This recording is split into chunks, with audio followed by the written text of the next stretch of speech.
مجھے دین اسلام سے پیار ہے، مجھے دین اسلام سے پیار ہے، مجھے دین اسلام سے پیار ہے، مجھے دین اسلام سے پیار ہے، مجھے دین علی رسولہ الکریم اما بعد فاعوذ باللہ من الشیطان الرجیم بسم اللہ الرحمن الرحیم ان اللہ وملائکتہ یصلون علی النبی یا ایہا الذین آمنوا صلوا علیہ وسلموا تسلیما الصلاۃ والسلام علیک یا سیدی یا رسول اللہ وعلی آلک واصحابک یا سیدی یا حبیب اللہ الصلاۃ والسلام علیک یا سیدی یا سید المرسلین وعلی آلک واصحابک یا سیدی یا خاتم النبیین۔ السلام علیکم ورحمۃ اللہ وبرکاتہ۔ ناظرین کرام، درس بخاری کے ایک اور درس کے ساتھ آج آپ کی خدمت میں حاضر ہیں۔ امام بخاری رحمۃ اللہ علیہ کی بخاری کا باب نمبر 39 اور اس کی حدیث نمبر 2 آج ہم نے سنی ہے اور اس کے احکامات سننے ہیں۔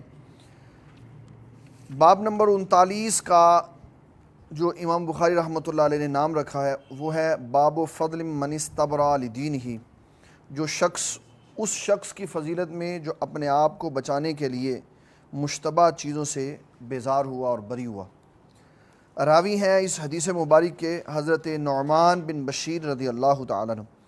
فرماتے ہیں نبی اکرم شفیع معظم صلی اللہ تعالیٰ علیہ وسلم نے فرمایا الحلال بین والحرام بین، حلال واضح ہے اور حرام واضح ہے، اور ان دونوں کے درمیان میں متشابہات ہیں، اور ان دونوں کے درمیان میں متشابہات ہیں جنہیں اکثر لوگ نہیں جانتے۔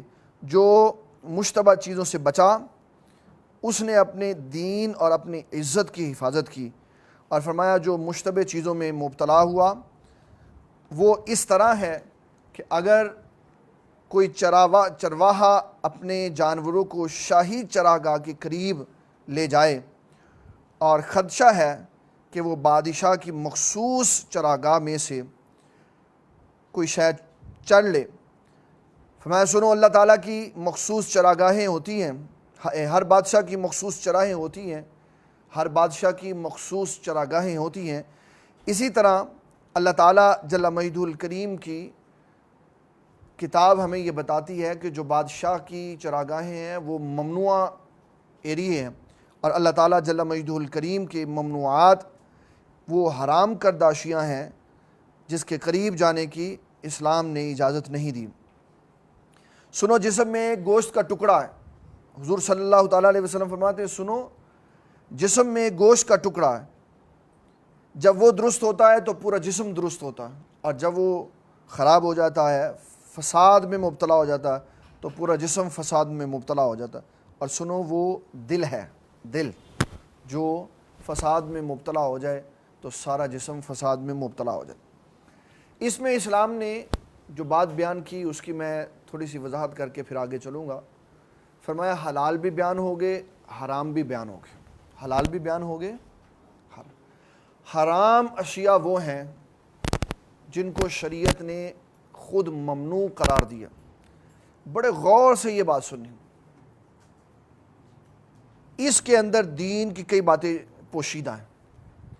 حرام وہ چیزیں ہیں جن کو شریعت نے کہہ کر ممنوعات میں داخل کیا کہ یہ نہیں کرنا، یہ نہیں کرنا، یہ نہیں کرنا۔ جس طرح فرمایا یا ایھا الذین آمنوا انما الخمر والمیسر والانصاب والازلام، اے ایمان والو شراب، جوا، بت اور بانسے عمل شیطان، یہ شیطانی کام ہے، فجتنبوہ، امر کے صیغے سے بتایا کہ حکم دے کے بتایا ان سے بچ کے رہنا۔ حرام قرآن مجید کرتا ہے 3 لفظوں کے ساتھ کسی شے، حرام کہہ کر، فسق کہہ کر اور رفث کہہ کر۔ یہ 3 لفظ ہیں جن کی وجہ سے فلا رفث ولا فسوق ولا جدال، یہ لفظ ہیں رفث، فسوق اور حرام۔ جن کی وجہ سے شریعت نے کسی شے کو ممنوع اور ناجائز قرار دیا. اور دوسری بات اس میں یہ ذہن میں رکھنی ہے کہ حلال چیزوں کے لیے یہ کہنے کی ضرورت نہیں پڑتی کہ یہ حلال ہیں.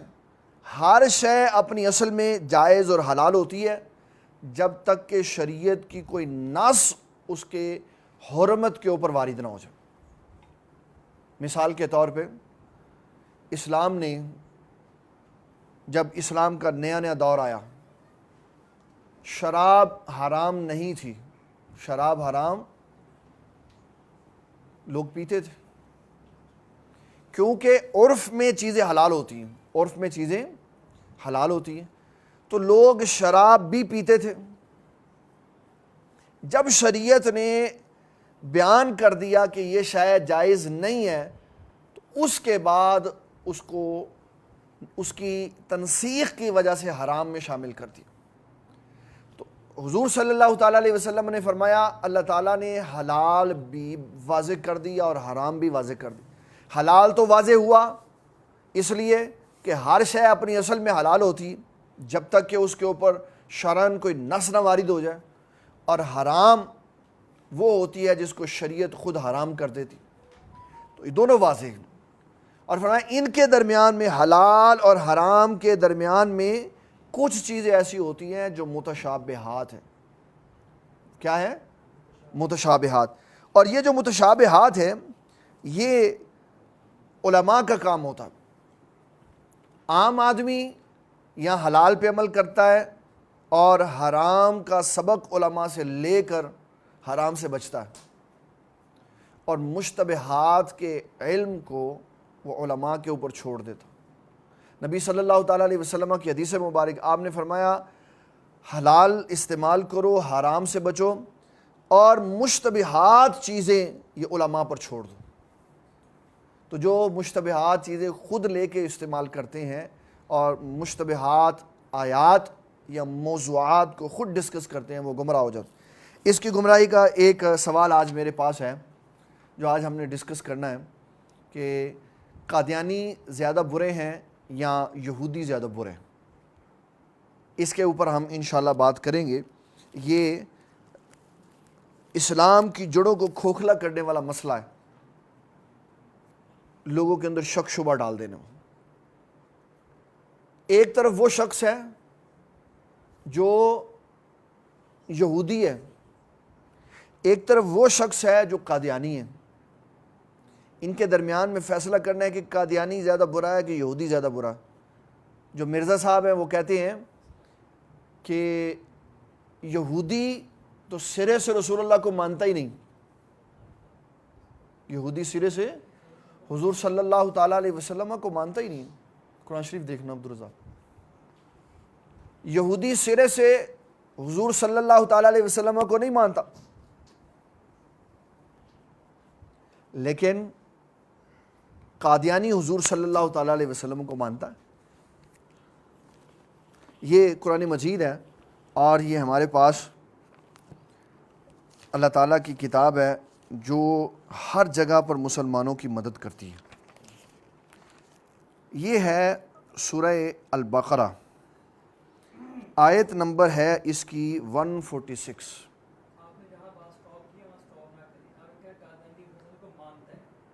میں بتاؤں گا جی، یہ میں نے نہیں کہا. نا نا نا نا، یہ مرزا جو یہ جیلم والا مرزا ہے نا، انجینئر محمد علی، وہ کہتا ہے کہ قادیانی اس لیے یہودیوں سے بہتر ہے. ہاں ہاں، قادیانی وہ کہتا ہے کہ قادیانی یہودیوں سے اس لیے بہتر ہے کہ یہودی نبی صلی اللہ علیہ وسلم کو سرے سے نہیں مانتے اور قادیانی حضور پاک کو مانتے. اسلام یہ چاہتا ہے کہ جب کوئی شخص اسلام میں آ جائے تو پھر اس کے بعد کفر کے سارے دروازے بند کر دیں.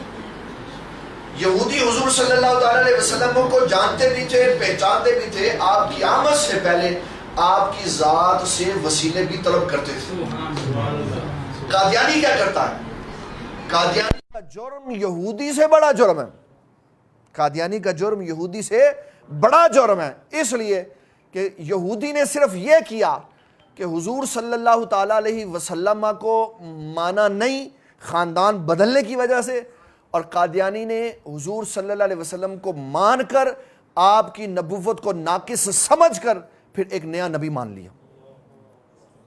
اس لیے یہودی رہا اگر وہ اپنی کتاب پہ عمل کرے، یہودی اپنی کتاب پہ عمل کرے اور کتاب پہ عمل کرنے کے ساتھ ساتھ ضروریات دین کو مانے، اہل کتاب بن جائے، جو اہل کتاب کی پوری فل ڈیفینیشن ہے کہ ہمارے نبی صلی اللہ علیہ وسلم کو بھی نبی مانے اور اپنے نبی کو بھی مانے اور اپنے نبی کی شریعت پہ عمل کرے، اہل کتاب بن جائے، تو یہودی جنت میں چلا جائے گا، لیکن نبی صلی اللہ تعالیٰ علیہ وسلم کی ختم نبوت پہ ڈاکہ ڈالنے والا کبھی جنت پہ نہیں جا سکتا۔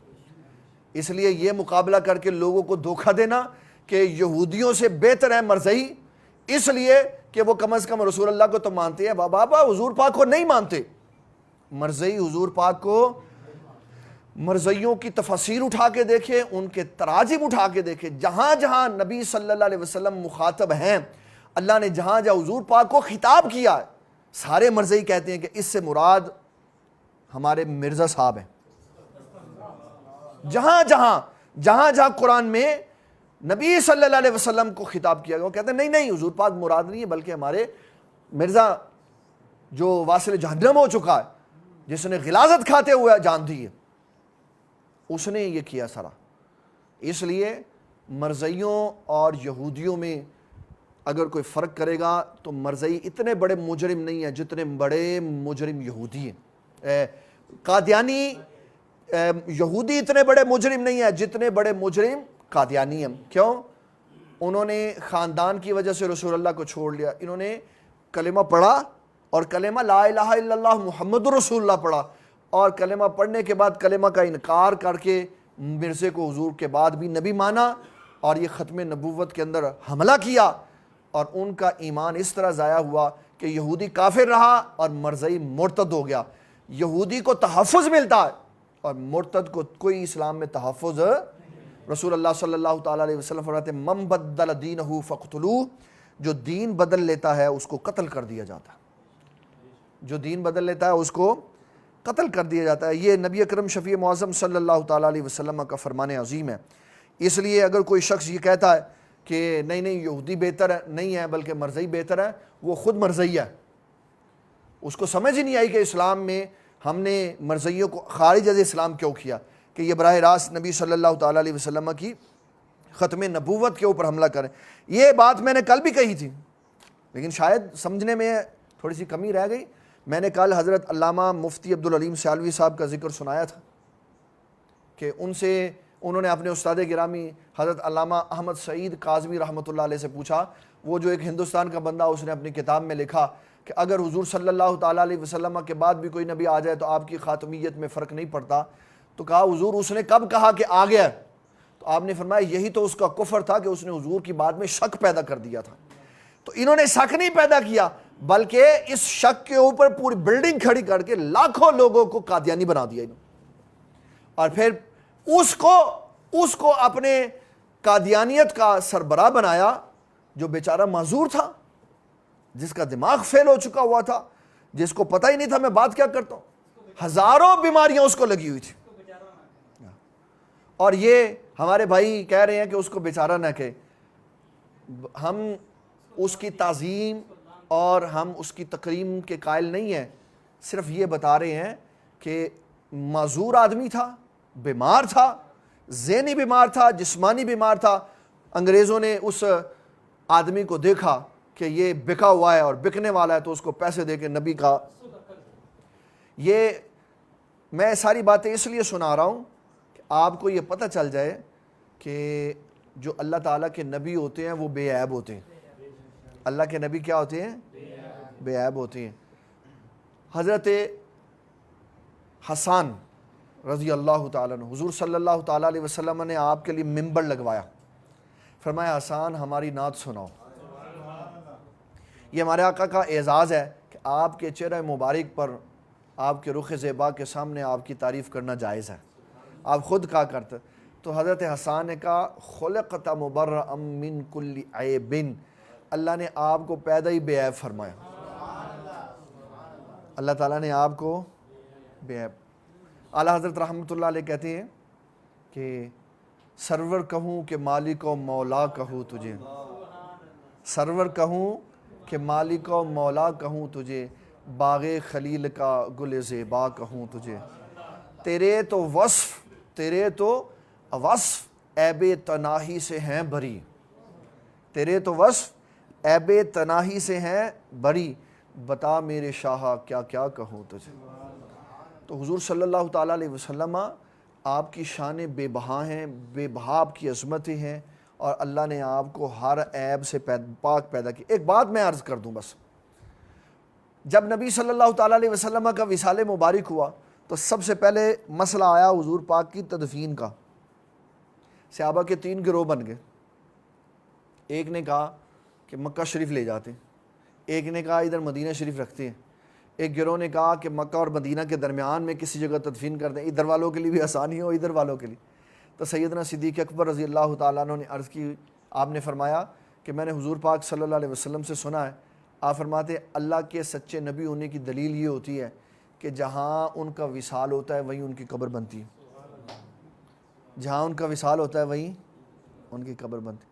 اچھا, میں ایک اس کے اندر اور بھی بات کر دوں تاکہ کسی کا ذہن انتشار میں نہ مبتلا ہو.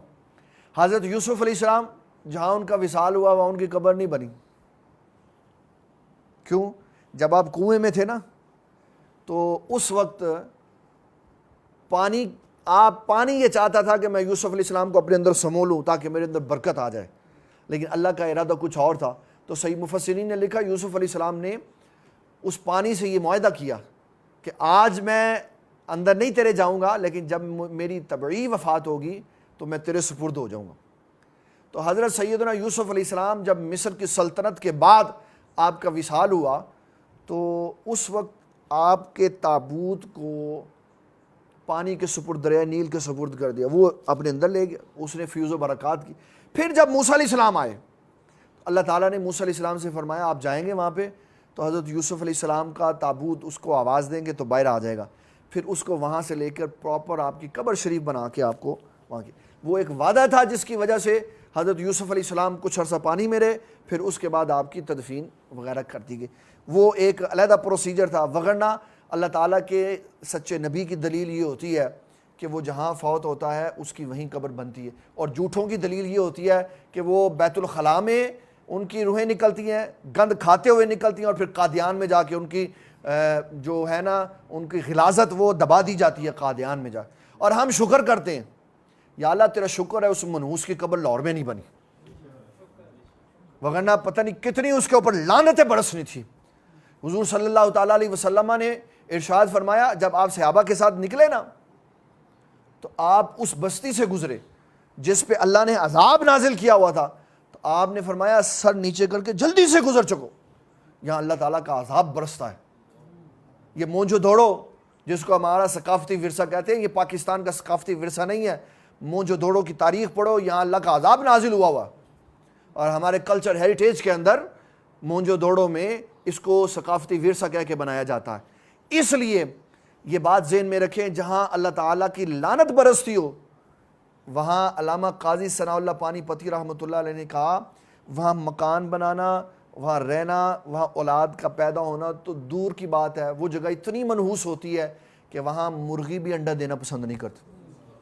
یہ والذین اتخذوا مسجدا ضرارا وکفرا وتفریقا بین, اس آیت کے تفسیر میں قاضی ثناء اللہ پانی پتی نے تفسیر مظہری میں لکھا.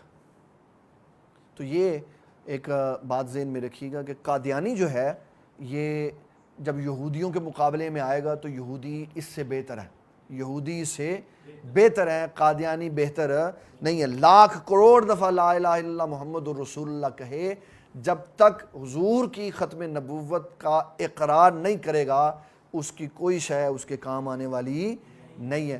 حضرت ابو بکر صدیق, حضرت عمر بن خطاب نے ان یہودیوں کے قبیلوں کے ساتھ, یہ سنیں یہ یاد رکھیں, حضرت ابو بکر صدیق نے, حضرت عمر بن خطاب نے, عثمان غنی رضی اللہ تعالیٰ ان یہودی قبائل کے ساتھ جن کے ساتھ معاہدہ ہو گیا اور وہاں سے ٹیکس آتا تھا, ان یہودیوں کے سر حضرت عمر بن خطاب نے نہیں اتارے.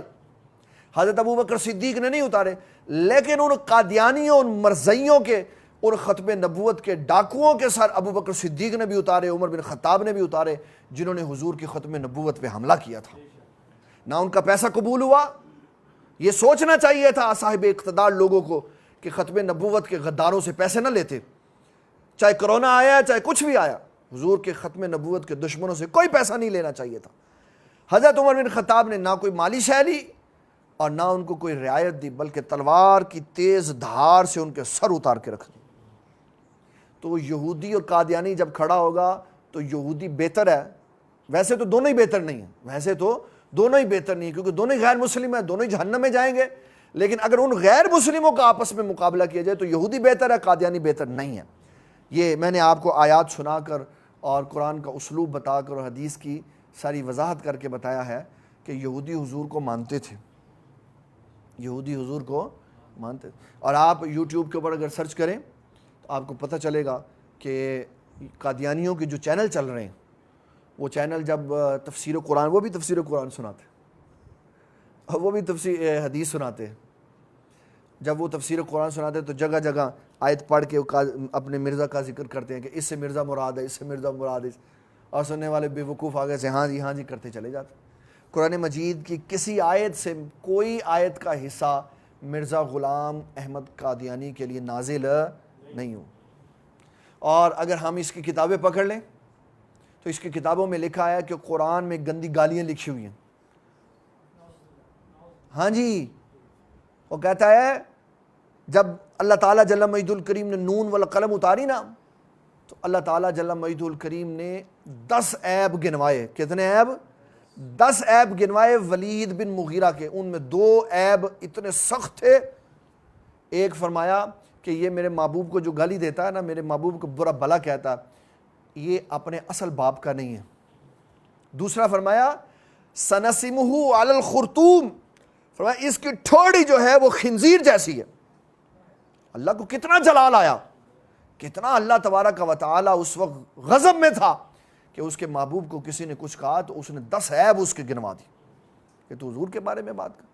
اور کہتے ہیں ولید بن مغیرہ جب اپنی ماں کے پاس گیا نا تو کہنے لگا میں ساری باتیں مانتا ہوں جو محمد صلی اللہ علیہ وسلم نے کی ہیں، مجھے پتہ ہے یہ عیب میرے اندر ہے، لیکن اس کا نہیں مجھے پتا، یہ تو صرف بتا سکتی ہے، اگر تو نے نہ بتایا تو تیرے سر اتار دوں گا۔ تو اس نے کہا ہاں ایسے ہی حقیقت ہے، حقیقت کا اقرار کیا اس نے۔ تو یہ یاد رکھیں، قرآن مجید یہ ہمیں بتاتا ہے کہ غیر مسلم ہمیشہ جہنم میں جائیں گے، اور جب غیر مسلموں کا آپس میں مقابلہ ہوگا تو اچھا کافر بہتر ہوتا ہے کہ منافق بہتر ہوتا؟ ایک اور آیت سنا دیتا۔ کافر بہتر ہوتا؟ منافق نے تو کلمہ پڑھا ہوتا، منافق نے تو کلمہ پڑھا ہوتا ہے، تو کافر نے کلمہ نہیں پڑھا ہوتا۔ منافق کے لیے فرمایا ان المنافقین فی الدرک الاسفل من النار، فرمایا کافر بیچ میں ہوگا، منافق جہنم کے سب سے نچلے درجے میں ہوگا۔ یہ منافق وہ منافق ہے جو لا الہ الا اللہ محمد الرسول اللہ پڑھتا ہے۔ تو پھر یہ تقسیم کاری نہیں پتہ چلی کہ اللہ کہہ رہا ہے کہ منافق جو ہے وہ جہنم کے نچلے ترین درجے میں ہے، حالانکہ اس نے کلمہ پڑھا ہوا ہے، لیکن اللہ نے اس کو نیچے اس لیے رکھا کہ دوغلے بندے اللہ کو پسند نہیں ہیں۔ دوغلے بندے یہ دیکھیں اللہ تعالیٰ جل مجید الکریم قرآن مجید میں کیا کہہ رہا ہے۔ پہلے سپارے میں اس نے کتنا خوبصورت مضمون سنایا۔ فرمایا وَإِذَا لَقُوا الَّذِينَ آمَنُوا قَالُوا آمَنَّا، جب منافقین کا ذکر کیا کہ جب ایمان والوں سے ملتے ہیں تو کہتے ہیں ہم ایمان والے ہیں۔ وَإِذَا خَلَوْا إِلَىٰ شَيَاطِينِهِمْ، اور جب اپنے شیطانوں کی طرف جاتے ہیں تو کہتے ہیں اِنَّا مَعَكُمْ، ہم تمہارے ساتھ ہیں۔ یہ جو منافقین کی جماعت ہے یہ کلمہ گو ہیں۔ یہ کون ہے؟ کلمہ گو۔ اور یہ جو میں نے بتایا نا ابھی منافقین کے بارے میں حکم، اس کے لیے میں آپ کو آیت بھی بتا دیتا ہوں تاکہ یہ یاد رہے آپ کو۔ یہ ہے سورۃ النساء کی آیت نمبر 145۔ فرمایا ان المنافقین فی الدرک الاسفل من النار، بے شک منافق دوزخ کے سب سے نچلے درجے میں، حالانکہ وہ کیا کہتا ہے؟ لا الہ الا اللہ محمد الرسول اللہ۔ قادیانی بھی کہتا ہے، قادیانی، یہی میں فرق بتانا چاہ رہا ہوں۔ جب یہودیوں کا اور قادیانیوں کا آپس میں مقابلہ کرایا جائے گا ہمارے لیے دونوں ہی برے ہیں، ہمارے لیے دونوں ہی برے ہیں، اس لیے کہ دونوں جہنم میں جائیں گے، ایک ختم نبوت کا انکار کر کے اور ایک حضور صلی اللہ تعالیٰ علیہ وسلم کی نبوت کا انکار کر کے۔ لیکن جب جہنم میں جائیں گے تو یہودی اوپر ہوں گے، مرزائی اس سے نیچے ہوں گے، کیوں؟ اس لیے کہ انہوں نے کلمہ پڑھ کے لوگوں کو بھی دھوکہ دیا، اپنے آپ کو بھی دھوکہ دیا، اس لیے جہنم کے نچلے ترین گڑھے میں جائیں گے۔ چلیں بس یہ ایک سوال کا مختصر سا جواب دینا تھا، اب ہم اپنے اگلے مضمون کی طرف چاہتے ہیں۔ اس کا میں خلاصہ بتا دیتا ہوں کہ فرمایا کہ حضور صلی اللہ تعالیٰ علیہ وسلم نے فرمایا جو چراگاہیں ہوتی ہیں، جو بادشاہوں کی چراگاہیں ہوتی ہیں، اگر عام بندوں کے وہاں جانور چرے نا تو خوف ہوتا ہے بادشاہ کی چراگاہ میں نہ چلے جائیں، تو فرمایا اللہ تعالیٰ کی حدود اور اس کی چیزیں، حرام کردہ چیزیں، یہ اس کی چراگاہیں ہیں، حلال واضح ہے اس کو استعمال کرو، حرام سے بچو، اور اس کے درمیان جو متشابہات چیزیں ہیں ان میں نہ پڑو کہ متشابہات انسان کو تباہی کے دہانے کی طرف لے کے چلے جاتے۔ اور فرمایا دل جسم کا ایسا حصہ ہے، اگر یہ صحیح ہوا تو سارا جسم صحیح ہوگا، اور اگر یہ خراب ہو گیا تو سارا جسم خراب ہو جائے گا۔ اس میں فقہائے کرام نے ایک چھوٹا سا مسئلہ بیان کیا ہے کہ دل فیصلے کرتا ہے یا عقل فیصلے کرتی؟ یہ بڑا خوبصورت، دل فیصلے کرتا ہے یا؟ تمام علماء کا اس کے اوپر اتفاق ہے کہ فیصلہ ہمیشہ عقل کرتی ہے، فیصلہ ہمیشہ عقل کرتی ہے۔ کہا قرآن مجید کی ایک آیت میں تو کہہ رہا ہے لہم قلوب یعقلون بہا، سورۃ حج کی آیت نمبر 46 میں، کہ ان کے دل ایسے ہوتے ہیں جس سے وہ عقل حاصل کرتے ہیں، تو وہاں دل بول کر مجازن دل بولا، اس سے مراد عقل ہی تھی۔ عقل فیصلے، جب کسی کو برین ہیمریج ہو جاتا ہے یا اس کو کوئی اثر پڑتا ہے دماغ کے اوپر، فیصلہ کرنے کی صلاحیت ختم ہو جاتی ہے، جبکہ دل چیر کے، دل کاٹ کے، اس کے اندر سرجری کر کے اور اس کے اندر نالیاں ڈال کے سب کچھ کر کے، اوپن ہارٹ سرجری کے بعد بھی جب اس کو بند کیا جاتا ہے تو عقل کے اندر ایک ذرے کے برابر بھی فطور نہیں آتا۔ اس کا مطلب ہے فیصلہ کون کرتے ہیں؟ عقل۔ فیصلہ کون کرتی ہے؟ عقل۔ اور اس کے اوپر ایک ہمارے علماء کلام والوں نے بات بیان کی، کہا کہ اللہ تبارک و تعالیٰ نے عقل ایک نعمت بنائی ہوئی ہے، عقل ایک نعمت بنائی ہوئی ہے۔ کہا کیا نعمت بنائی ہے؟ کہا عقل ایسی نعمت ہے کہ جس کے ذریعے لوگ ممتاز ہوتے ہیں، لوگ ممتاز ہوتے ہیں کہ یہ عقل میں کم ہے، یہ کم درجے کا ہے، یہ عقل میں زیادہ ہے، یہ زیادہ ممتاز ہے۔ تو کہا سنو اللہ نے عقل کی تقسیم کاری کیسی کی؟ فرمایا اللہ نے عقل کے 100 حصے بنائے، ایک حصہ اس نے ساری مخلوقات میں نیک برے، عالم فاضل، جاہل، ولی غیر ولی، انبیاء کو عطا فرمایا، اور 99 حصے اس نے اپنے محبوب کائنات کو عطا فرمایا۔ اتنی کامل ترین حضور صلی اللہ تعالیٰ علیہ وسلم کو عقل عطا فرمائی کہ آپ کی عقل مبارک، آپ کو اللہ تعالیٰ نے جو شعور دیا وہ شعور بھی مبارک تھا۔ یہ حضور صلی اللہ علیہ وسلم کا مقام اور مرتبہ تھا۔ اس کے بعد اگلی حدیث میں ہمارے پیارے بھائی شہباز صاحب نے سوال پوچھا تھا عشر کے بارے میں۔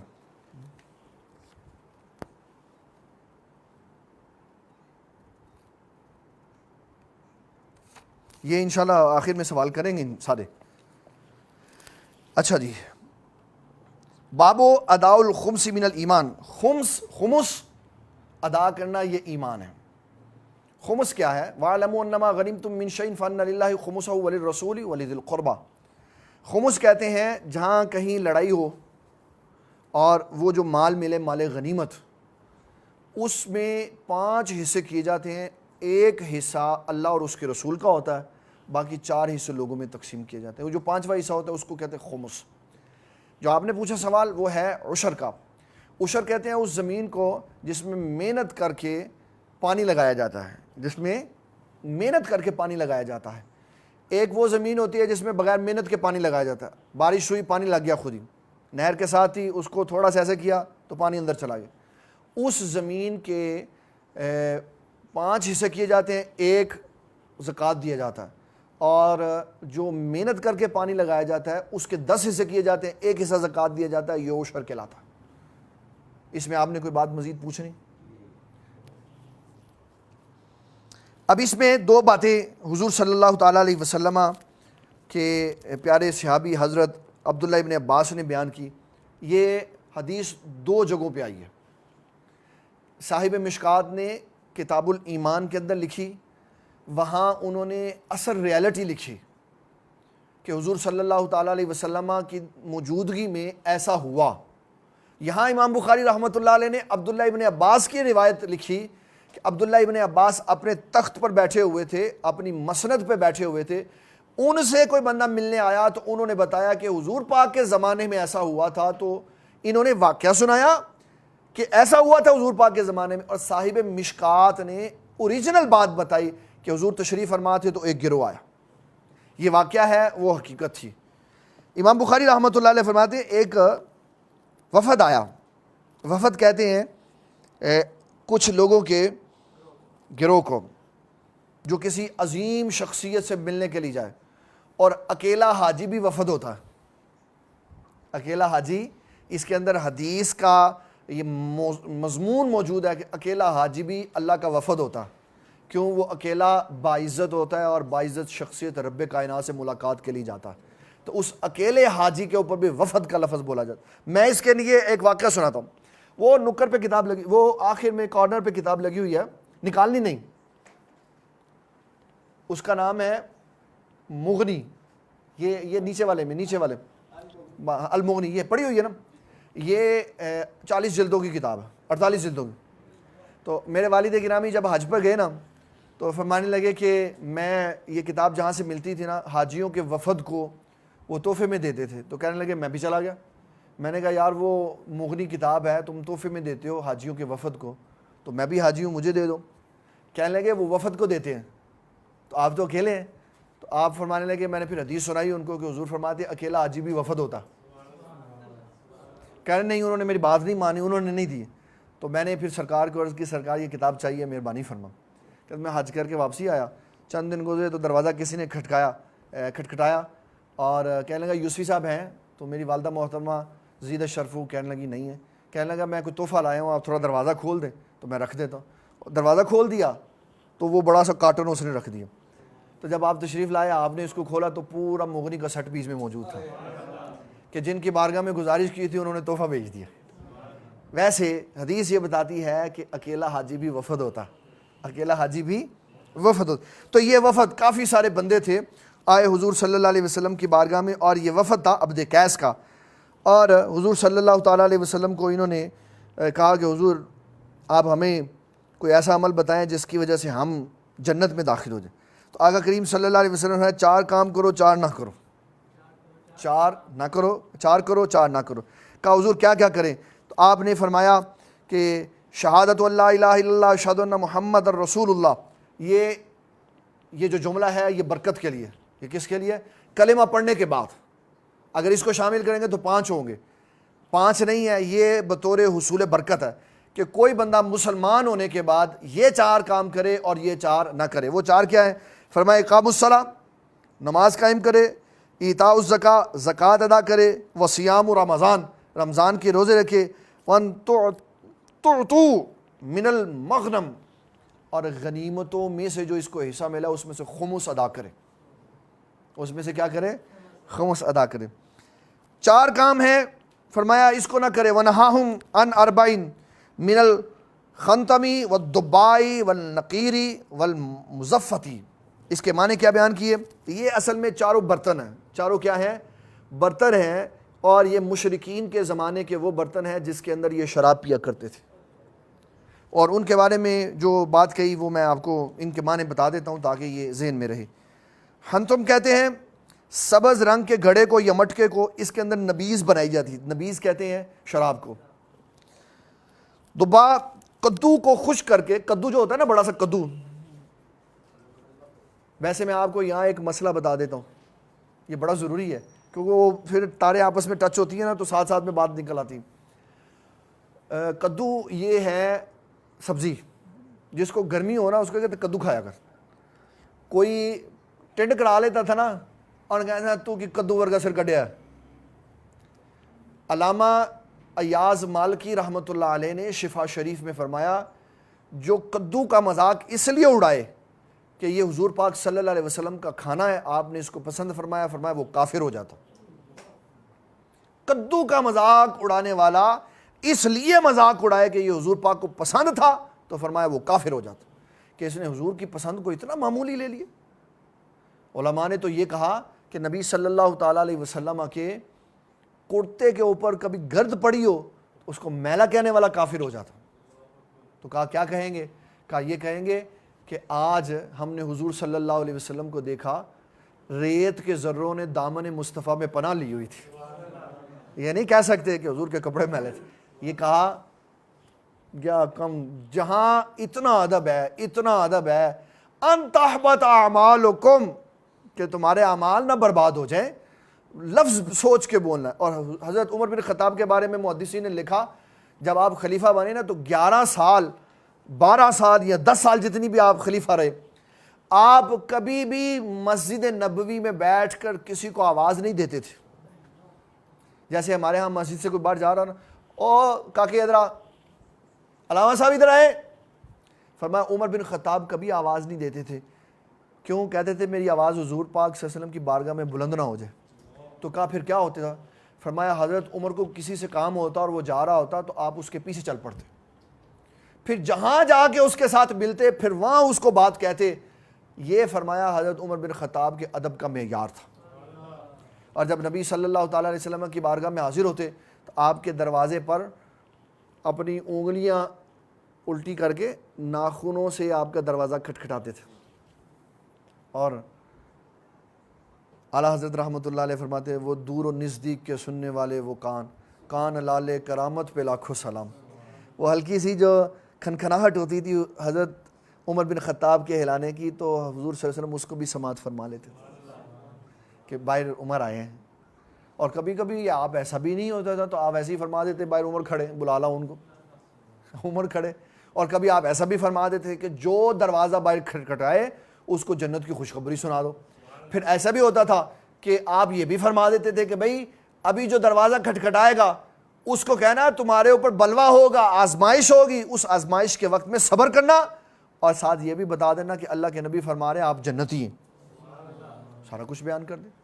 جامع مسجد خیف میں بیٹھ کر نبی صلی اللہ علیہ وسلم نے منا والے حج والے دن ایک بندے نے کہا حضور میں سوال کرنا چاہتا ہوں، سقفی تھا. آپ نے فرمایا اگر تیرا جی چاہتا ہے تو سوال کر لے، اگر چپ رہا ہے تو میں تجھے سوال بھی بتا دیتا ہوں، میں جواب بھی بتا دیتا ہوں.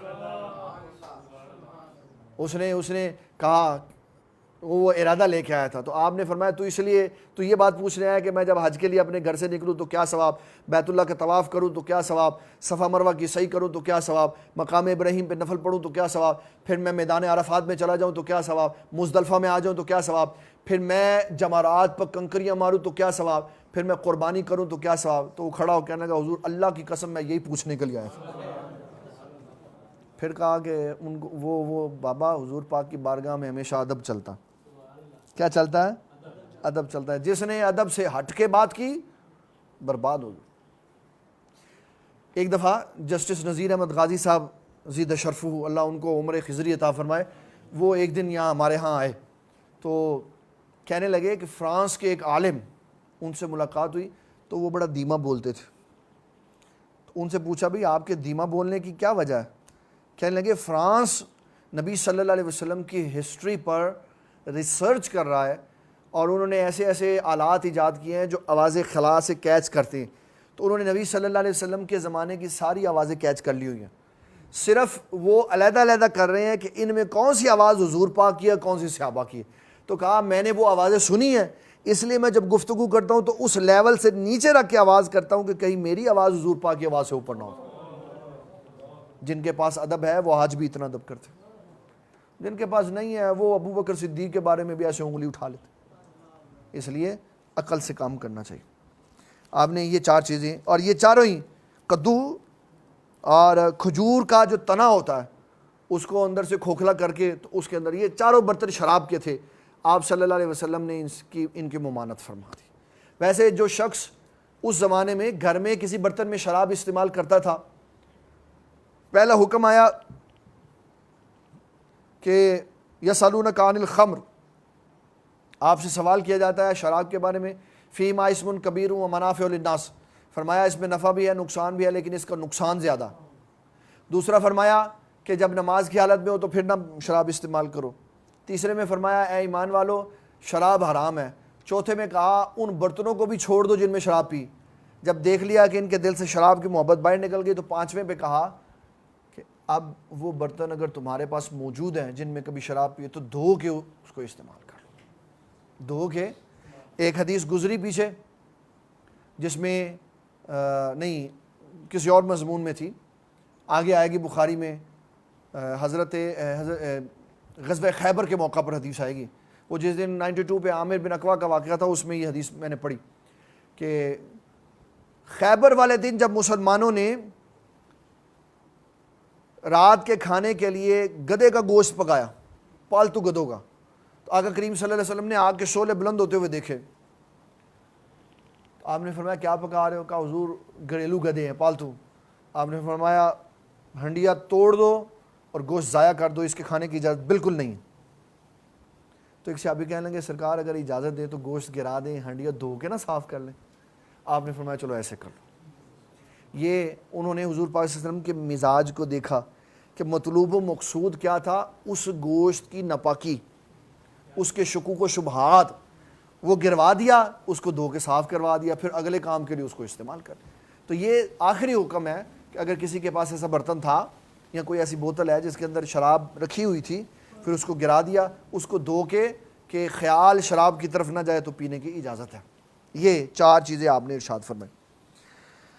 اللہ اکبر. پھر آقا کریم صلی اللہ تعالیٰ علیہ وسلم نے نیت کے بارے میں حکم ارشاد فرمایا. آقا کریم صلی اللہ تعالیٰ علیہ وسلم فرماتی ہیں ہر بندے کو, یہ اگلا چیپٹر شروع ہو گیا, چیپٹر نمبر 42, اور حدیث ہے اس کی حدیث نمبر 54. 3 حدیثیں اس کے اندر موجود ہیں اور وہ ساری ہم نے پہلے پیچھے پڑھی ہیں, میں صرف اس کا ہنٹ دے کے آگے چلا جاؤں گا. پہلی حدیث میں نبی صلی اللہ تعالیٰ علیہ وسلم نے فرمایا ایمان, روزہ, نماز, حج اور زکوٰۃ, ان سب کا ثواب موقوف ہے نیت کے اوپر. اگر نیت اچھی ہوگی تو ثواب اللہ تعالیٰ عطا فرمائے گا. اور پھر فرمایا اگر بندے کی نیت اچھی ہوگی, شہباز بھائی غور سے آج بھی سننی ہے بات, اگر نیت اچھی ہوگی تو بیوی کے منہ میں جو لقمہ رکھو گے اس کا بھی ثواب دیا جائے. یہ مجھے کہنے لگے کہ اے جرا تسی کل بڑھیاں دی کولو بندیاں نو معافی منگوائی نا, بڑھیاں بڑا پسند کیتا.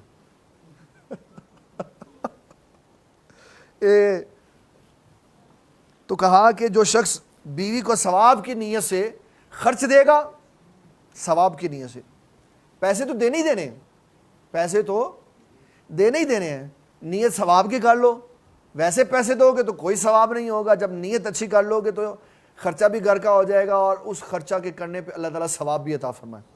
اور اگر بیویاں سن رہی ہیں وہ خرچہ لیں تو ان کو چاہیے کہ اپنے شوہروں سے پوچھ لے میاں صاحب ثواب کی نیت کر لیے, یہ ان کی طرف سے نیکی ہوگی.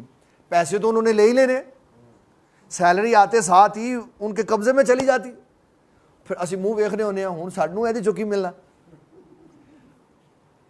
اور یہ میں آپ کو ایک بات بتاتا ہوں, خواتین جو ہوتی ہیں نا, خواتین,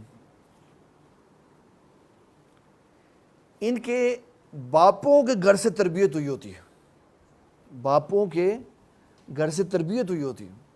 جو تربیت باپ کے گھر سے ہوتی ہے نا, اس کا مظہر اگلے گھر میں ہوتا ہے. حضور صلی اللہ تعالیٰ علیہ وسلم نے فرمایا جب گھر میں کوئی ساز و سامان لاؤ تو لا کے بیٹی کے ہاتھ میں پکڑا دو. نمبر 1, مرد کے مقابلے میں اس کو صنف نازک سمجھا جاتا ہے, اس کے جذبات مرد کے مقابلے میں کمزور ہوتے ہیں. تو فرمایا جب تم شے اس کو دو گے تو اس کی حوصلہ افزائی ہو جائے گی. پھر فرمایا باپ کے گھر میں وہ مہمان ہوتی ہے تو میزبان سے مہمان زیادہ حق رکھتا ہے کہ تحفہ اس کو دیا جائے. تیسرے نمبر پر فرمایا کیونکہ اس نے ایک کنبے کی نگہداشت کرنی ہوتی ہے تو باپ کے گھر سے اس کی تربیت ہو جائے, باپ کے گھر سے اس کی تربیت ہو جائے تاکہ یہ آگے جا کے مشکلات کا شکار نہ ہو. جب بیٹیاں بڑی ہو جائیں, جوان ہو جائیں, تو پھر ماؤں کو ان کے اوپر لوڈ ڈالنا چاہیے تاکہ وہ اگلے گھر میں جا کے کسی لوڈ کی وجہ سے پریشان نہ ہو. یہ باپوں کے گھر تربیت ہوتی ہے, باپوں کے گھر میں تربیت ہوتی ہے. ذمہ داری کہہ لیں آپ, کوئی حرج نہیں. اور جب آپ بات کرتے ہیں نا تو ہمارے جو ساتھی اینکر میں نہیں تکدا, میں تو محبت نہ تکنا. دوسری حدیث مبارک حضرت عمر بن خطاب کی, یہ بخاری میں سب سے پہلے ہم نے پڑھی تھی, انما الاعمال بالنیات, کہ عملوں کا دار و مدار کس پر ہے؟ نیتوں پہ. یہ ساری حدیث ہم نے وہاں پہ پڑھی ہوئی ہے. اس کے بعد تیسری حدیث ہے, وہ بھی اسی کے اوپر منحصر ہے کہ نبی صلی اللہ تعالیٰ علیہ وسلم نے فرمایا جب کوئی شخص اپنی بیوی کو ثواب کی نیت سے خرچ دیتا ہے تو فرمایا اللہ تعالیٰ اس کا ثواب عطا فرما. اور چوتھی میں تو پھر کمال ہی کر دیا. حدیث نمبر 56 میں یہ کمال کر دیا کہ حضرت سعد بن ابی وقاص فرماتے ہیں رسول اللہ صلی اللہ تعالیٰ علیہ وسلم نے فرمایا جس نے اللہ کی رضا طلب کرنے کے لیے اپنی بیوی کو پیسے دیے، اس کو خرچ کیا، اس کا بھی ثواب ہے، یہاں تک کہ اگر اس نے ثواب کے لیے اس کے منہ میں لقمہ رکھا تو اللہ اس کا بھی ثواب دے گا. محبت وکری ودے گی، ثواب وکھرا ہے. کیا ویسے اسلام ہے، اتنا خوبصورت مذہب ہے. دیہاتوں میں اس کو عیب سمجھا جاتا ہے کہ میاں بیوی کٹھے بیٹھ ہوئے اینے بھی حیا، وہ کٹھے بیٹھ کے روٹی کھا رہے ہیں. اس بہو کو سب کا بچا ہوا کھانا کھلاتے ہیں. جن کو علم نہیں ہے، میرے ابا جی رحمۃ اللہ علیہ، اللہ کروڑ ہا رحمتیں ان کی مرقد پہ نازل فرمائے، آپ شادی شدہوں کو موقع دیتے ہوتے تھے کہ یہ کٹھے بیٹھے تاکہ ان کی محبت بچ جائے. یہ بڑوں اور بزرگوں کا کام ہوتا ہے کہ جب جن افراد کی نئی شادی ہو نا، ان کو اکٹھے رہنے کا موقع دینا چاہیے. اصل میں جو ہنی مون ہوتا ہے نا، اس کا کنسیپٹ یہی ہوتا ہے کہ ان کو سپریٹ میں موقع دیا جائے تاکہ یہ ان کی محبت آپس میں بچ جائے. لیکن وہ کیونکہ پھر غیر شرعی کاموں کی طرف چلے جاتے ہیں، پھر بے پردگی آ جاتی ہے اور پھر شریعت کی کوئی بات نہیں رہتی، تو اس لیے علماء نے اس کو پسند نہیں کیا. لیکن اگر شادی شدہ جوڑے کو محبت کی مضبوطی کے لیے، محبت باندھنے کے لیے ماں باپ عمرے پہ بھیج دیں تو بڑا کمال سفر ہے. ہنی مون بھی ہو جائے گا اور جناب سفر کی عظمتیں بھی آ جائیں گی اور دونوں کے آپس میں محبت بھی بیٹھ جائے. یہ اس لیے اسلام نے کہا ہے تاکہ ایک نیا خاندان جو بن رہا ہے اس کی محبت آپس میں قائم اور دائم رہے. اور کوئی اس میں حرج نہیں. کمرہ دیا نا ان کو علیحدہ، تو بغیر کمرے کے بھی جب وہ دوپہر صبح میں موجود ہوں تو والد صاحب کو، والدہ کو، پتر تجھ دو میں رل کے کھانا کھایا کرو. کوئی حرج نہیں ہے اس میں، کوئی حرج ہے. نبی صلی اللہ علیہ وسلم سیدہ عائشہ صدیقہ سے اتنی محبت کرتے تھے، عید والے دن جب نشانہ تیر بازی ہوئی نا تو عرض کرنے لگی حضور میں نے بھی تیر اندازی ہوتے ہوئے دیکھنی. آپ نے فرمایا پھر آپ نے سامنے نہیں آنا، آپ میرے پیچھے کھڑی ہوں. تو محدثین کہتے ہیں آپ کی گردن مبارک کے ساتھ اپنا تھوڑا سا چہرہ نکال کے نا تو آپ نے تیر اندازی دیکھی. تو پھر کافی دیر دیکھتی رہی تو حضور پاک صلی اللہ علیہ وسلم نے فرمایا سیدہ عائشہ آپ کا جی بھر گیا. اب یہ آپ نے محبت فرمائی. اس سے بعض معترضین نے یہ بات کی کہ سیدہ عائشہ صدیقہ کا یہ عمل مبارک بتا رہا ہے کہ ایسا کھیل دیکھنا جائز ہے جس میں مرد موجود ہوں. نانا آپ مردوں کو نہیں دیکھ رہی تھی، آپ تو ان کے نشانے دیکھ رہی تھی کہ اس کا نشانہ کتنا پکا ہے. غلط طرف خیال اگر جائے تو سمجھ لو ایمان کی بربادی شروع ہوگی. وہ طیب طاہر لوگ تھے، پاکیزہ لوگ تھے، ان کے ذہنوں میں بھی یہ خیال کبھی نہیں آیا تھا. اللہ اکبر. یہ اس کے بعد اس ہمارے جو کتاب الایمان ہے اس کی آخری حدیث ہے. نبی اکرم شفیع معظم آخری 2 حدیثیں ہیں. ایک حدیث ہم نے پہلے پڑھی ہوئی ہے اور دوسری حدیث کے بارے میں جو 1-2 باتیں موجود ہیں وہ میں آپ کی خدمت میں عرض کرتا ہوں. کہتے ہیں کہ باب کا نام ہے باب قول النبی صلی اللہ تعالیٰ علیہ وسلم الدین نصیحت للہ ولی رسولہ ولی ائمۃ المسلمین و عامتہم. دین نصیحت ہے اللہ کے لیے، رسول کے لیے، ائمہ مسلمین کے لیے اور عام لوگوں کے لیے. اللہ کے لیے دین کیا نصیحت ہے؟ یہ تو بات ہی انسان کی عقل سے وراء الورا ہو جاتی ہے. اللہ کی خیر خواہی یہ ہے، اللہ کی خیر خواہی یہ ہے کہ دین کے معاملے میں اللہ کی شریعت میں اللہ کے ساتھ کسی کو شریک نہ ٹھہرایا جائے. یہ خیر خواہی.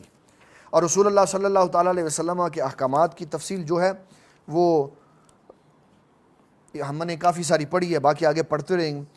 پہلی حدیث اس میں ہے حضرت عبداللہ رضی اللہ تعالیٰ عنہ کہتے ہیں میں نے حضور صلی اللہ تعالیٰ علیہ وسلم سے بیعت کی نماز کے قیام کرنے اور زکوٰۃ کے ادا کرنے پر، اور اس مسئلے پر کہ ہر مسلمان کے ساتھ خیر خواہی کرنی چاہیے.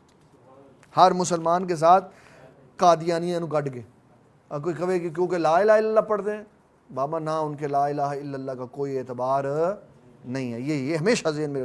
اور دوسرا حضرت جریر بن عبداللہ کہتے ہیں میں جس دن حضرت مغیرہ بن شعبہ رضی اللہ تعالیٰ عنہ کی وفات ہوئی تو میں کھڑا ہو کے اللہ تعالیٰ کی حمد و ثنا کر رہا تھا اور یہ ذکر کر رہا تھا کہ اللہ تعالیٰ وحدہ لا شریک ہے، اسے ڈرنا چاہیے، اس کی تعظیم کرنی چاہیے. اور فرمایا کہ تمہارے پاس نیا امیر آئے گا تو اس کی اطاعت کرنی ہے، پہلے امیر کو اللہ تعالیٰ کی طرف رخصت کر دو، جو اس سے معاملات ہوئے اللہ اس کو معاف کرے، کیونکہ اللہ تعالیٰ معافی کو پسند کرتا ہے۔ پھر آخر میں آپ نے یہ بات ارشاد فرمائی کہ نبی صلی اللہ تعالیٰ علیہ وسلم کی بارگاہ میں جب میں اسلام قبول کرنے کے لیے حاضر ہوا تو آپ نے مجھ سے بیعت کی اس شرط پر کہ میں جب تک زندہ رہوں گا مسلمانوں کی خیر خواہی کرتا رہوں گا، مسلمانوں کی خیر خواہی کرتا رہوں گا۔ مسلمانوں کی خیر خواہی کرنا یہ ساری نیکیوں میں سے بڑی ترین نیکی ہے۔ اس کے ساتھ ہمارا آج کتاب الایمان بخاری کی اختتام پذیر ہوئی۔ اللہ تعالیٰ کی بارگاہ میں دعا کرتے ہیں کہ یہ جو ہمارا آج کا 13واں لیکچر تھا اپنے اختتام کو پہنچا، اللہ اس کو اپنی بارگاہ میں قبول و منظور فرمائے۔ انسان ہونے کے ناطے سے حدیث کو بیان کرنے میں کوئی کمی بلکہ کمی تھی، ہم اس معیار کی حدیث کہاں سنا سکتے ہیں جو محدثین سنایا کرتے تھے، جو شیخ الحدیث سنایا کرتے ہیں، لیکن بحیثیت طالب علم ہونے کے جو باتیں ہمارے علم میں تھی، جو محدثین کی کتابوں سے پڑھ کر کچھ ذہن میں حاضر تھی، وہ آپ کی خدمت میں عرض کی۔ دعا کیجئے گا اللہ تعالیٰ اس کو ہماری آخرت میں شفاعت کا ذریعہ بھی بنائے اور قبر میں اس کو ہمارے لیے آسانی کا سبب بنائے۔ آج کے جو سوالات ہیں وہ کافی زیادہ۔ رمضان المبارک کی ٹائمنگ کے بارے میں ہم نے یہ فیصلہ کیا ہے کہ پہلے دن، کیونکہ ہماری ہاں مسجد میں نماز تراویح کے لیے جو عشاء کی نماز ہوگی وہ عشاء کی نماز پہلے 8:30 ہوگی، پھر کچھ دن کے بعد 8:45 ہوگی، پھر کچھ دن کے بعد 9 تک چلی جائے گی۔ تو جب ٹائمنگ چینج ہونی ہے تو اس اعتبار سے اگر جماعت 8:30 ہو، کیونکہ شروع میں 8:30 ہونی، تو 8:45 نماز عشاء اور سنت اور نفل ختم ہوں گے، 8:45 تراویح شروع ہوگی، 9:45 سے بغیر توقف کے 9:45 بجے تک اللہ تعالیٰ کے فضل و کرم سے تراویح ختم ہوگی، 10 منٹ میں اس کے بعد وطر ہوں گے اور 10 بجے کے قریب نماز تراویح سے فارغ ہوں گے، اور انشاءاللہ تبارک و تعالیٰ 10 بجے سے لے کر 11 بجے تک درس قرآن مجید، درس حدیث ہوگا جامع مسجد نگینہ میں انشاءاللہ تبارک و تعالیٰ۔ کیونکہ میں نے نماز تراویح ادھر پڑھانی تو میں پھر ادھر ہی درس، اس کے بعد یہ جو درس صحاح ستہ ہے یہ رمضان المبارک میں ادھر شفٹ ہو جائے۔ اچھا، اب ہماری کتاب الایمان بھی ختم ہو گئی، ایک پورا چیپٹر کمپلیٹ ہو گیا، 2 کتابیں کمپلیٹ ہو گئی۔ تو کل جو درس ہے، اگر 30 شعبان المعظم ہوئی، آج 29 ہے، یعنی آج 29 کا دن چڑھ پڑا اور کل دن میں 29 تاریخ پوری ہو جائے گی۔ اگر کل رات کو چاند نظر آ جاتا تو پھر کل رات سے درس شروع ہوگا، اور اگر کل چاند نہیں نظر آتا، چاند آتا پرسوں نظر، تو کل درس نہیں ہوگا، پھر پرسوں درس ہوگا، کیونکہ کل چاند کے نظر آنے اور نہ آنے پر کچھ پروگرام موقوف ہیں۔ اگر چاند نظر نہ آیا تو پروگرام ہوں گے، یہ والا نہیں، وہ والے جن کی وجہ سے یہ درس ہم نے کل رخصت دی ہے، اور اگر کل چاند نظر آ گیا تو وہ پروگرام منسوخ ہیں، یہ ہوگا۔ تو اب ہمارا جو اس کے بعد کا درس ہوگا وہ 1 رمضان المبارک بعد از نماز تراویح ہوگا، بعد از نماز، ہو سکتا ہے 10 بجے سے کوئی 5 منٹ اوپر ہو جائیں یا 10 منٹ اوپر ہو جائیں، کیونکہ اس جو سارا سسٹم لگتا ہے اس کو لگانے میں 5-10 منٹ لگتے، تو زیادہ سے زیادہ تاخیر ہوگی تو 10:15 بجے تک شروع ہو جائے گا۔ تو جو لوگ منتظر ہیں وہ 10:15 بجے تک انتظار کریں۔ اچھا جی، عشر کے بارے میں، فصل کا 10واں حصہ زکوٰۃ دینا ہے، تو کیا اگر ساری فصل کی رقم اکٹھی کر کے رقم کا 10واں حصہ زکوٰۃ ادا کر سکتے ہیں؟ ساری فصل، جی رقم بھی ادا کر سکتے۔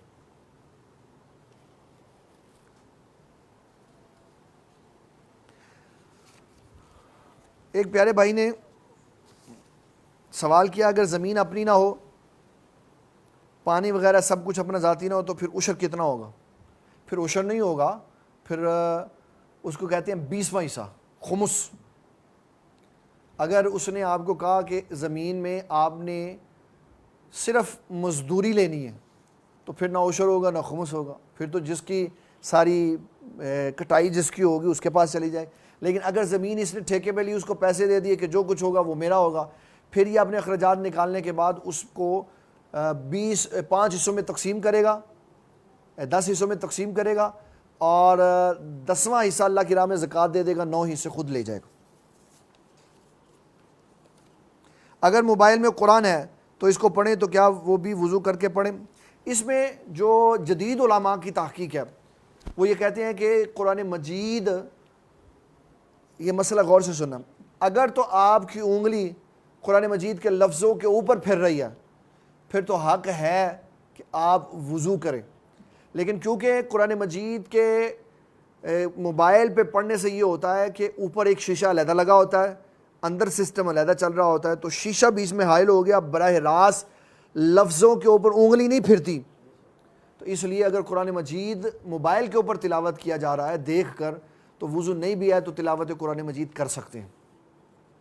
گھوڑا حلال ہے یا حرام؟ میرے ایک اہل حدیث استاد نے کہا کہ گھوڑا حلال ہے، اس میں کوئی پریشانی نہیں ہے، گھوڑا حلال ہے، گھوڑا حلال ہے۔ اس کو کھانے سے صرف منع اس لیے کیا گیا ہے کہ یہ آلہ ہے جنگ کا، تو جب لوگ گھوڑے کھا جائیں گے تو پھر کدھر موڑے تے بہ کے جنگ کرنی۔ امام اعظم ابو حنیفہ رضی اللہ تعالیٰ عنہ فرماتے ہیں میں اس آیت کا استدلال کرتا ہوں والخیر والبغار والحمیر لترکبوها وزینہ، کہ یہ جو سواریاں ہیں گھوڑا یہ تمہارے لیے سواری کی زیب و زینت ہے، اس لیے اس کو کھانا نہیں چاہیے۔ ترک میں لوگ گھوڑے کھاتے ہیں، لوگوں کو عجیب محسوس ہوتا ہے۔ گھوڑا ویسے اپنی ذات کے اعتبار سے پاک ہے، گھوڑا پاک ہے۔ اگر کوئی مسلمان پانی پیے تو اس کا جب منہ اترے گا تو جو باقی پانی بچ جائے گا وہ جھوٹا ہوگا، تو مسلمان کا جھوٹا پاک ہے۔ اگر کوئی شخص دیکھ رہا ہے کہ گھوڑے نے اس سے پانی پیا تو وہ پانی اپنی ساخت کے اعتبار سے پاک ہے، لیکن نفاست کی وجہ سے اگر مومن نہیں پیتا تو کوئی بات نہیں، لیکن پانی پاک ہے۔ گھوڑے کا جھوٹا بھی پاک ہے، گھوڑے کا گوشت بھی پاک ہے۔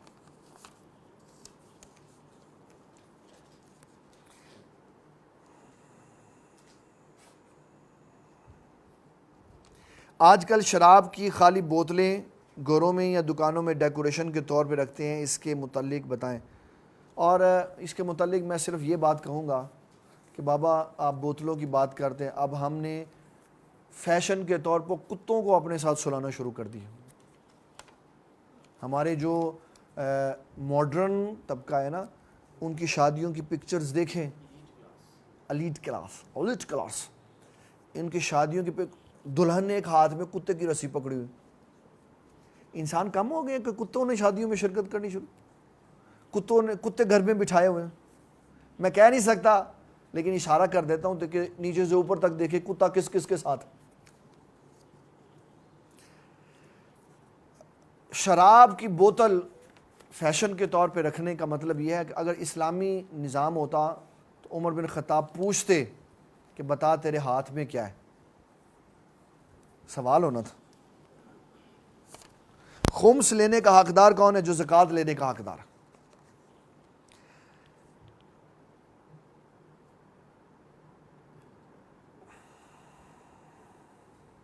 پتہ نہیں یار، یہ میرے دیکھتے ہیں اس کو آخر میں دیکھتے ہیں۔ قادیانیوں کی مدد کرنا، مثلاً ان کی کمپنیوں کی چیزیں خریدنا یا ان کو ڈونیشن دینا، دونوں ہی ناجائز ہیں۔ اتنا عرصہ ہمارے ملک پاکستان میں یہ سلسلہ چلتا رہا کہ شزان والوں کی بوتلیں نہ پیو، یہ شزان قادیانیوں کی فیکٹری، اتنا عام لکھا ہوا تھا، اتنا عام لوگوں کے اندر مشہور تھا۔ اب تو اتنے قادیانی ہو گیا پتہ نہیں چلتا کون سی کمپنی کس کی ہے۔ اس لیے انسانوں کے پاس جب خالص وقت ہو نا فارغ، اس میں نیٹ کے اوپر بیٹھ کے سرچ کیا کریں کہ کون سی کمپنی کس کی ہے، اس کا مالک کون ہے، تاکہ جتنا انسان بچ سکتا ہو قادیانیوں سے بچنا چاہیے۔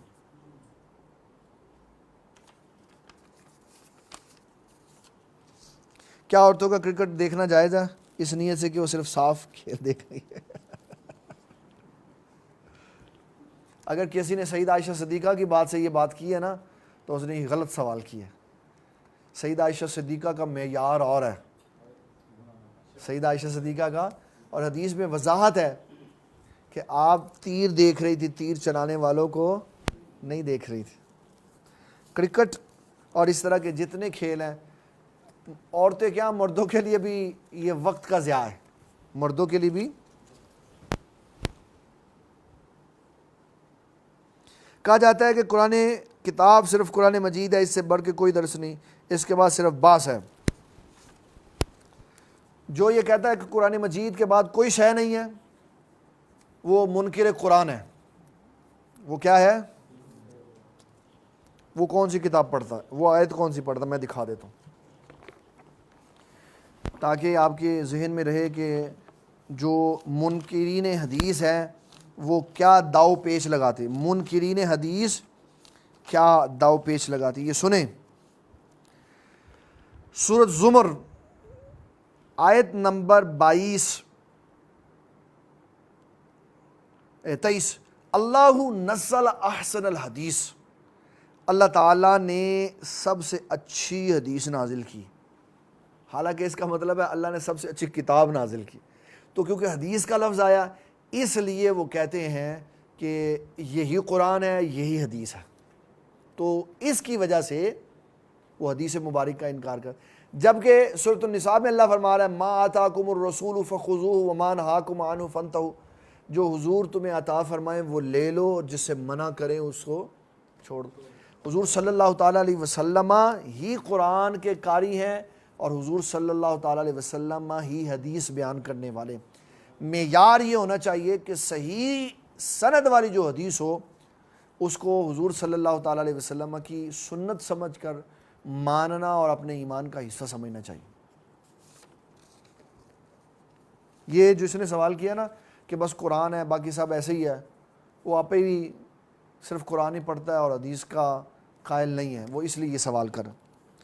امام صاحب کی تلاوت درست نہیں تو نماز پڑھ سکتا ہوں؟ نہیں پڑھ سکتے۔ اگر آپ قاری ہیں خود اچھے اور امام مجہول ہے تو آپ خود نماز امام بن جائیں، مسجد میں چلے جائیں، امام بنیں، آپ نماز پڑھیں۔ پھر انتظامیہ آپ کو امامت کے فرائض نہیں سر انجام دینے کی، کیونکہ انہوں نے تو پیسے پہ بندہ رکھا، تو آپ اپنے گھر میں امامت کرا لیں۔ بعض غلطیاں ایسی ہوتی ہیں، سنیں غور سے سنیے گا، یہ میں نے اس لیے نہیں بات کی، بعض غلطیاں ایسی ہوتی ہیں جن کی وجہ سے نماز سرے سے نہیں ہوتی۔ نماز ایک قاری قرات کر رہا کہتا ہے الحمدللہ رب العالمین، ایک کہتا ہے الحمدللہ رب العالمین، نماز ہی نہیں ہوگی۔ ایک غلطی ہوتی ہے لحن خفی، ایک ہوتی ہے لحن جلی۔ لحن خفی کہتے ہیں چھوٹی غلطی کو، لحن جلی کہتے ہیں بڑی غلطی کو۔ جب بڑی غلطی ہو نماز میں جس سے معانی بدل جائے یا لفظ کی حیت بدل جائے، بس کسی نے نماز پڑھی، آیت تھی واللہ لا یہدی القوم الظالمین، اللہ ظالموں کو ہدایت نہیں دیتا، تو امام صاحب نے پڑھ دیا واللہ یہدی القوم الظالمین، اللہ ظالموں کو ہدایت دیتا ہے، نماز ختم ہو جائے۔ ان اللہ یحب المحسنین، اللہ احسان کرنے والوں سے محبت کرتا ہے، تو کیا دیا واللہ لا یحب المحسنین، نماز ختم ہو جائے گی۔ جہاں معنی بدل گیا سرے سے نماز ختم ہو، اس لیے اس قاری کے پیچھے نماز پڑھیں جو قاری بھی ہو اور عالم دین بھی ہو۔ ہماری اللہ تعالیٰ کے فضل و کرم سے جتنی مسجدیں ہیں موسٹلی ان مسجدوں میں امام وہ ہیں جو تجوید و قرات کے قاری ہیں اور درس نظامی کے فاضل ہیں۔ اور جو ہمارے ابو بکر مسجد ہے ان کا قاری سارے قاریوں کے اوپر حاوی ہے۔ وہ جس طرح ہم اپنے علوم دنیا اور دینیہ میں کہتے ہیں نا یہ پی ایچ ڈی ڈاکٹر ہے، ہمارے قاری خلیل احمد یوسفی صاحب پی ایچ ڈی قرات کے اندر ہیں، جتنے کورس تھے انہوں نے سارے کیے ہوئے، اور ان کی بندہ قرات سنے تو وہ رلا دیتے ہیں نماز۔ اگر کوئی حافظ قرآن پاک حفظ کر کے بھول جائے تو اس کو کیا معاملہ، اس کا کیا معاملہ؟ یہ اللہ تعالیٰ کی نعمت کی ناشکری ہے۔ اگر کوئی بندہ حافظ قرآن پڑھ کے بھول گیا تو اس کو چاہیے کہ وہ دوبارہ یاد کر لے۔ دوبارہ غلطی ہو گئی، بھول گیا، اب وہ دوبارہ اس کو یاد کر لے تاکہ خرابی اور غلطی جو ہو گئی وہ درست ہو جائے۔ اگر وہ ایسے ہی مر گیا ایسے ہی، تو فرمایا قیامت والے دن اس کے جسم کے بعض اعضاء زمین پر گھسٹ رہے ہوں گے۔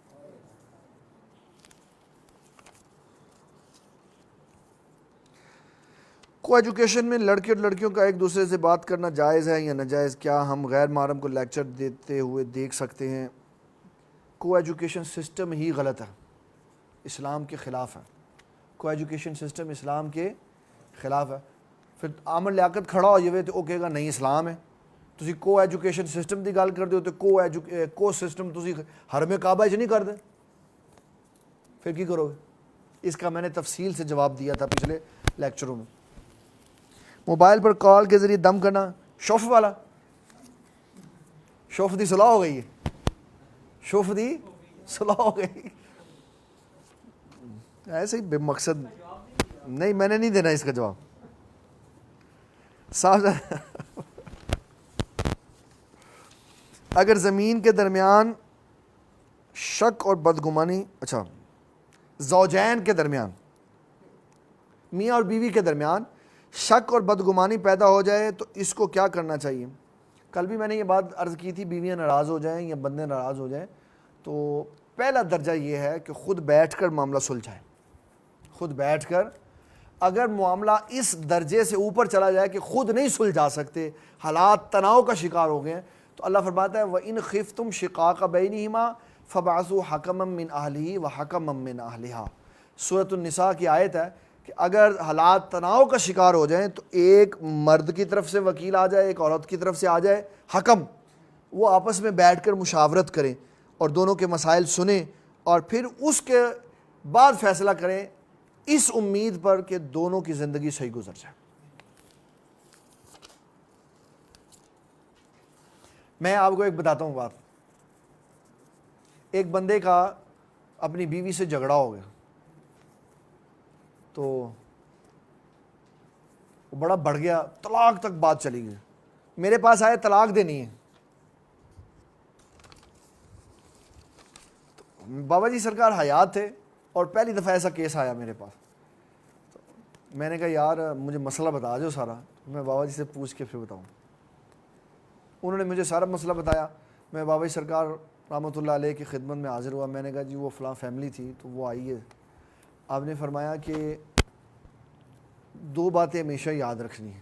میں کسی بھی فیملی کے ہر میٹر کو اس وقت تک حل کرنے کی کوشش کرنی ہے جب تک صلح کا اندیا ہے, صلح کی راہ کھلی ہے, اور اس وقت پیچھے ہٹ جانا ہے جب انہوں نے طلاق دینی ہے. تو میں نے کہا جی میں آپ کے ساتھ نہیں ہوں, اگر تو صلح کرنی ہے تو میں ساتھ ہوں, اگر طلاق دینی ہے تو میں نہیں ہوں ساتھ. طلاق کے لیے کہیں اور جاؤ, صلح کے لیے میرے پاس آؤ. وہ خیر اللہ تعالیٰ نے مہربانی کی, طلاق دینے کے لیے آئے تھے, وہ صلح ہو گئی, اللہ کا فضل ہو گیا, 2 گھر بچ گئے.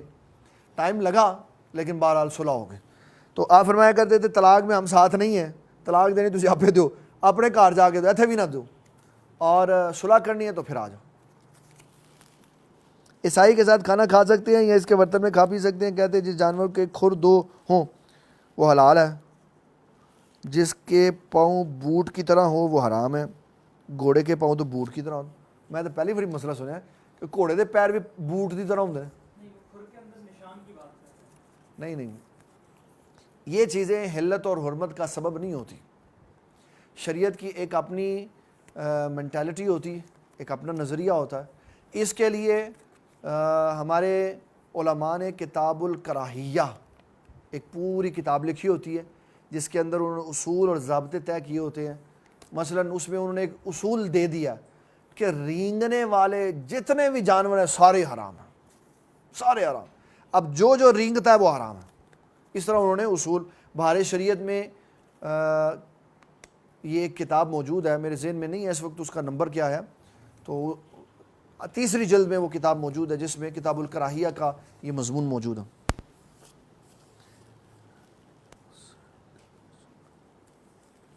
بزنس مین اور سیلری پرسن بھی خمس دے گا؟ نہیں, یہ تو وہ دیں گے جن کے پاس زمینیں ہیں. صاحبزادہ ابو بکر صاحب کے لیے دعا کریں. رمضان کا چاند دیکھ کے کیا پڑھنا افضل ہے؟ دعا پڑھنی افضل ہے. کالی یا لال مہندی سر میں یا داڑھی میں یا ہاتھ اور پاؤں میں لگانا کیسا ہے؟ دیکھیں بعض مسائل ایسے ہوتے ہیں جو فقہی طور پر اختلافات میں ہوتے ہیں. اس میں علماء کا اختلاف ہے کہ سر کے اوپر کسی قسم کا رنگ لگانا جائز ہے کہ نہیں. اینڈ آگے اس کے اوپر ہے کہ بعض علماء کے نزدیک کالا نہیں لگانا چاہیے. باقی سارے لگانے کی اجازت ہے. ہر قسم کا رنگ لگانے کی اجازت ہے, کالا نہیں لگانا چاہیے, اور بعض کا کالے کے بارے میں بھی نرم گوشہ ہے کہ لگا لینا چاہیے. کیا سانپ کا کھانا جائز ہے؟ آرمی ٹریننگ میں سانپ کھلایا جاتا ہے, اس کے بارے میں دیکھیں, وہ ایک علیحدہ شے ہے. ان کو اس مشکل مرحلے سے اس لیے گزارا جاتا ہے کہ انہوں نے مجاہدین کا کردار ادا کرنا ہے اور ملک و قوم کی حفاظت کرنی. اگر ان کی اتنی سخت ٹریننگ نہیں کریں گے تو دشمن کے سامنے وہ اپنی فوج کے راز اگل دیں گے, کمزور پڑ جائیں گے. تو اس لیے مرغی وہ منہ سے پھاڑ دیتے ہیں اور بہت کچھ کرتے ہیں. یہ ان کی ٹریننگ کا حصہ ہے. ان کی ٹریننگ, جس طرح ابھی ہم خصاب کی بات کر رہے ہیں کہ لگانا جائز ہے یا نہیں, آرمی میں کالا خصاب لگانا بالکل جائز ہے, تاکہ جب وہ کافر کے ساتھ جائے, سامنے جائے, تو وہ جوان نظر آئے. حضور صلی اللہ تعالیٰ علیہ وسلم نے کافروں پہ روب ڈالنے کے لیے حضرت سیدنا ابو بکر صدیق رضی اللہ تعالیٰ عنہ سے فرمایا کہ جب آپ طواف خانہ کعبہ کریں نا, تو پہلے 3 چکر آپ نے دوڑ کے لگانے ہیں, تاکہ کافروں کو جب آپ کے چہرے کو دیکھیں گے نا تو کہیں گے ابو بکر آپ یہاں تھے تو بڑے سرخ تھے, اور مدینے میں گئے تو سرخی ختم ہو گئی. وہ سرخی اس لیے نہیں ختم ہوئی, سرخی اس لیے ختم ہوئی کہ وہاں جہاد تھے. سرخی اس لیے ختم ہوئی کہ ابو بکر صدیق رضی اللہ تعالیٰ عنہ نے ساری زندگی مجاہدہ کیا وہاں جا کر, اور وہاں کھانے پینے کے لیے اشیاء ابتدا میں کم تھی, وسعت بعد بھی ہوئی. تو چہرے پتلے ہو گئے, جسم سلم ہو گئے. تو کہا کوئی یہ نہ سوال کر دے ابو بکر صدیق سے کہ مکے میں رہتے تھے طاقت والے تھے, وہاں کمزور ہو گئے. فرمایا آپ 3 چکر دوڑ کے لگانا, تاکہ کافروں کے دلوں پہ روب پڑ جائے, جن کے بوڑھے اتنے جوان ہیں ان کے جوان کتنے جوان ہوں گے. تو کافروں پہ روب ڈالنے کے لیے ہر طرح کے حربے سے گزارا جاتا ہے. یہ ان کی ٹریننگ کا ایک حصہ ہے. ایک سوال ہے, یہ انشاءاللہ پھر ڈسکس کریں گے, میرے ذہن میں نہیں ہے اس وقت. اللہ تعالیٰ کی بارگاہ میں دعا ہے ہمیں دین اسلام کا فہم عطا فرمائے. حافظ صفدر صاحب, جو آپ کا سوال ہے یہ انشاءاللہ پھر میں اس کو اپنے پاس رکھ لیتا ہوں, پھر بعد میں ذکر کروں. اللہم صلی علی سیدنا و مولانا محمد و علی سیدنا و اصحاب سیدنا و مولانا محمد و بارک وسلم وصلی علیہ. اللہم انت السلام و منک السلام تبارک یا ذا الجلال والاکرام. یا اللہ ہمارے اس بخاری اور سیاستہ کے درس کو اپنی بارگاہ میں قبول و منظور فرما. انسان ہونے کے ناطے سے تقدم زبانی اور سبقت لسانی کی وجہ سے جو غلطیاں ہو جاتی ہیں یا اللہ معاف فرما دے. حضور صلی اللہ تعالیٰ علیہ وسلم کی تا زندگی صفت و ثنا کرتے رہنے کی توفیق عطا فرما. حضور جس سے پیار کرتے تھے, حضور نبی کریم رؤوف الرحیم صلی اللہ تعالیٰ علیہ وسلم جس سے پیار کرتے تھے, یا اللہ اس سے پیار کرنے کی توفیق عطا فرما. الحب فی اللہ والبغض فی اللہ کا مظہر بنا. بیماروں کو شفا عطا فرما. صاحبزادہ ابو بکر صدیق یوسفی صاحب کو, میری والدہ محترمہ کو, اور جو کوئی بھی بیمار ہے یا اللہ سبھی کو صحت عطا فرما. یا اللہ کرونا کے اس خوفناک مرض کو ختم فرما. مسلمانوں کو اسلام میں, اسلامی ملک میں رہتے ہوئے عبادت کی آزادی عطا فرما. صلی اللہ تعالیٰ علی حبیبہ محمد و آلہ و صحبہ اجمعین برحمتک یا ارحم الراحمین.